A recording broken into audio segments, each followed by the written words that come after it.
നമസ്കാരം, എല്ലാവർക്കും വീഡിയോയിലേക്ക് സ്വാഗതം. അപ്പം ഇന്ന് നമ്മൾ ചർച്ച ചെയ്യാൻ പോകുന്ന വിഷയം വളരെ ഗൗരവമേറിയ വിഷയം തന്നെയാണ്. മലപ്പുറത്ത് 15-കാരനെ ലഹരി നൽകി പീഡിപ്പിച്ച യുവതി അറസ്റ്റിൽ. പാലക്കാട് കല്ലടിക്കോട് സ്വദേശിനി സത്യഭാമയാണ് തിരൂർ പോലീസ് പിടികൂടിയത്. പീഡന ദൃശ്യങ്ങൾ പകർത്തി ഭീഷണിപ്പെടുത്തി കുട്ടിയെ ലഹരി ഏജന്റായി ഉപയോഗിച്ചെന്നും പരാതിയിൽ പറയുന്നു. ഭർത്താവിന്റെ അറിവോടെയായിരുന്നു പീഡനം. ഭർത്താവ് ഒളിവിലാണ്. സമൂഹത്തിന് വേണ്ടാത്ത എന്തിനെ ഇതൊക്കെ ജീവിച്ചിരിക്കുന്ന ഒരു എന്തതിന് പറയാ. അപ്പം അത്രയും നികൃഷ്ട ജന്മങ്ങളാണ് ഇതൊക്കെ. 15 വയസ്സ് മാത്രം പ്രായമുള്ള ഒരു കുഞ്ഞിനെ പീഡിപ്പിച്ചിട്ട് അതിൻ്റെ ചിത്രങ്ങളൊക്കെ എടുത്ത് പ്രദർശിപ്പിക്കും അല്ലെങ്കിൽ പുറത്ത് കാണിക്കുമെന്ന് പറഞ്ഞ് ഭീഷണിപ്പെടുത്തിയ യുവതി അറസ്റ്റിൽ. അവളെയൊക്കെ ചാട്ടവാറിന് വരെ നാണക്കേടായിരിക്കും ഈ സ്ത്രീയെ തൊടുന്നത് കൊണ്ട്. അത്തരത്തിലും ഈ പ്രണയം കാര്യങ്ങളൊക്കെ നമുക്ക് കേട്ടിട്ടുണ്ട്. അവനവന് പക്വതയുമുള്ള ആളുകളായിട്ട് പ്രണയം കാര്യങ്ങളോ അതൊക്കെ ഒരു വിഷയം. അതല്ലാത്തതും ആയതുമായിട്ടുള്ള ഒരുപാട് വിഷയങ്ങൾ നമ്മുടെ സമൂഹത്തിൽ നടക്കുന്നുണ്ട്. പക്ഷെ ഈ ഒരു കേസ് ഏത് തലത്തിൽ ഉൾപ്പെടുത്തണം? പിഞ്ചു കുഞ്ഞിനെ, 15 വയസ്സ് മാത്രം പ്രായമുള്ള പിഞ്ചു കുഞ്ഞിനെ ഈ രീതിയിൽ പീഡിപ്പിച്ച് അതിൻ്റെ കയ്യിൽ നിന്നും എന്തായിരിക്കും അവരുടെ ഉദ്ദേശം? ഈ കുഞ്ഞിനെ പീഡിപ്പിച്ച് ചിത്രങ്ങളൊക്കെ എടുത്ത് അവരിൽ നിന്ന് ക്യാഷ് തട്ടാനായിരിക്കും. അല്ലാണ്ട് ഈ സ്ത്രീ ഇതുപോലെ നികൃഷ്ട ജന്മങ്ങൾ ഭൂമിക്ക് ഭാരമായ കുറേ എണ്ണം ഉണ്ട്.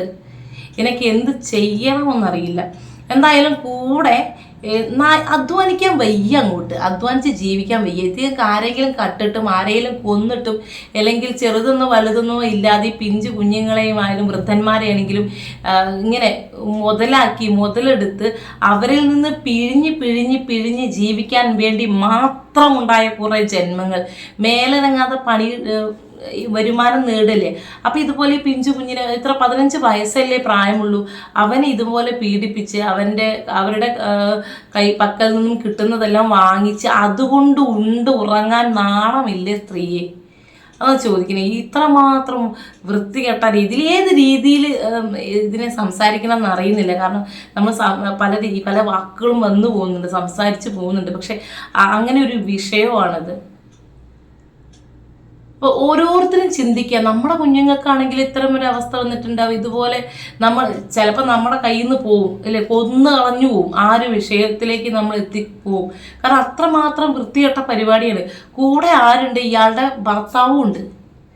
ഭർത്താവ് സപ്പോർട്ടാണ്. കാരണം ഇത്തരം രീതിയിൽ പണം ഉണ്ടാക്കുകയാണെങ്കിൽ ആ ഭർത്താവ് എന്ന് പറയുന്ന മണവണാഞ്ചിന് പണിക്കും പോകണ്ട, ഈ എരുമ എന്ന് പറയുന്ന സ്ത്രീക്ക് ഒന്നും ചെയ്യണ്ട. രണ്ടിനും കൂടെ ഇതിന്ന് കിട്ടുന്ന വരുമാനം കൊണ്ട് ഉറങ്ങാം.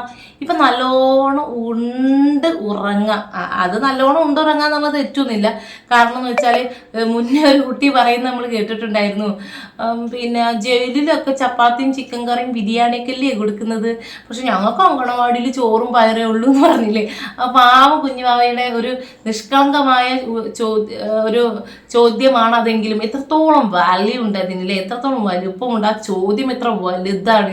ഇതുപോലുള്ള ക്രിമിനലുകളെ കൊണ്ടുപോയിട്ട് ചപ്പാത്തി നെയ്ച്ചോറും ബിരിയാണിയൊക്കെ കൊടുത്ത് ഊട്ടി വളർത്തി ഭീകരന്മാരെ. പക്ഷെ അവരെ ഒരു വശം തെറ്റി പറയില്ല, ഇവർക്ക് തിന്നാൻ കൊടുക്കണം. ഈ അങ്കനവാടിയിലൊക്കെ കൊടുക്കുന്ന ചോറും ചെറുപയറുണ്ടല്ലേ മക്കൾക്ക് കൊടുക്കണം, അത് അവർക്ക് കൊടുക്കുക. തിരിച്ച് അവിടെ കൊടുക്കുന്ന നല്ല ഫുഡ് ഉണ്ടല്ലോ, ഈ എച്ചിമാണോ മാമും വേണം എന്നൊക്കെ പറഞ്ഞ പിഞ്ചു കുഞ്ഞുങ്ങളുണ്ടല്ലോ, അവരുടെ നിഷ്കളങ്കത ഉണ്ടല്ലോ, അവർക്ക് നല്ല ഭക്ഷണം കൊടുക്കുക. തിരിച്ച് ഇവിടുത്തെ ഫുഡ് അവിടെയും കൊടുക്കുക. അതല്ലേ അതിൻ്റെ ഒരു ശരി. അപ്പം എന്തായാലും ഇതുപോലെയുള്ള കുറേ എണ്ണം ഉണ്ട്. എന്ത് ചെയ്യണം എന്നറിയില്ല. അപ്പം എന്തായാലും ഇപ്പം പിടിച്ചകത്തിട്ട് ഇനിയിപ്പോൾ പെട്ടെന്നൊന്നും ഇറങ്ങില്ല എന്നൊക്കെ നമ്മൾ പ്രതീക്ഷിക്കേണ്ട. ഉടനെ തന്നെ ഇറങ്ങും, അടുത്ത ഏതെങ്കിലും കുഞ്ഞുങ്ങളെ പീഡിപ്പിക്കും, പിന്നെയും കയറും. ഇതൊക്കെ ഒരു സുഖവാസമായിട്ടും അല്ല, ഒരങ്ങോട്ട് ഭയങ്കര എൻ്റർടൈൻമെൻ്റ് ആയിട്ടൊക്കെ കണ്ടിട്ടുണ്ട്.